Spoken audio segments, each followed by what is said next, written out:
I'm here today with my parents because we wanted to do an interview on interracial marriages and families and how that has affected you. So, first question, when did you guys meet? I'll let Melissa answer that. We met in college at OU. He tried to cheat off me in class. So, when y'all met, were things different racially, like the times that we were living in? Yes, per se they was. There was a lot of animosity with my own family, accepting that I was dating someone of a different race. And so my parents actually made me go to counseling. They thought something was maybe wrong. But then once they met my husband and to-be husband and just saw that he was a great guy, that all changed and God took care of it. Yeah, so I think on that topic, I think it's been a blessing to look at, obviously, us as a family, because for what we believe, everyone's equal.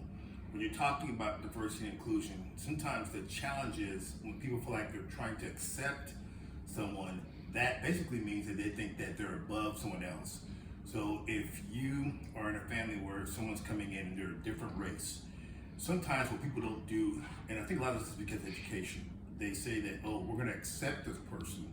Well, what they're saying basically is, I'm actually above you, and since you're beneath me, I'm gonna make you part of our family to make you better. And I think that that's one of the things that we navigated through. And I think that as you build more education and you start to really step back and look at it, everyone is equal, and there's really no quote unquote accepting of someone, because everyone has their challenges, right? You can be the same color and be very different. You know, we have 3 kids, very different in their skill sets, very different in their strengths, but they are different.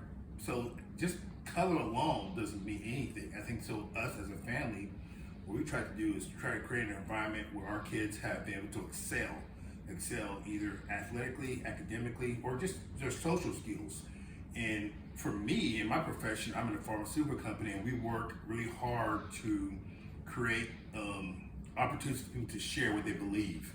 I'm on a diversity and inclusion committee, and part of that is making sure we address one thing, that is unconscious bias. And that's using your biases to help, actually your biases in decision making. You have to be really careful of that. But in summary, I think one thing that we can definitely say is it's been an interesting journey, but through education, we know that, we've all been created equal, and that, it's great to have differences in background, etc., because our kids and our family has thrived. So, do you feel like what y'all have been through has been able to maybe be an example to other people, maybe the younger people that are coming up now and they're maybe facing the same problems? Do you feel like y'all could be a good example for them? Absolutely. And I just think if you love the other person and they love you, it's a love war. That's what it's all about. It's loving others. Yeah, I agree. And I think the other thing is too, is this one word, education.